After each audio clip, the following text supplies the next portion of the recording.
Have you ever had bittermelon? This bitter passion is loosely inspired by a childhood dish I grew up eating, bittermelon and egg. But first, let me introduce you to bittermelon. It looks like a gnarly cucumber, tastes like a loveless marriage. It's bitter. Like, really bitter.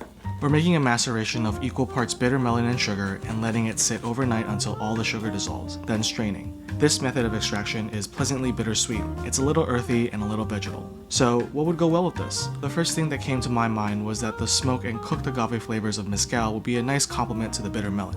And I think that bolstering the bitterness with a lighter Amaro would bring in some herbaceousness as well as that sort of Chinese medicinal flavors that I grew up having.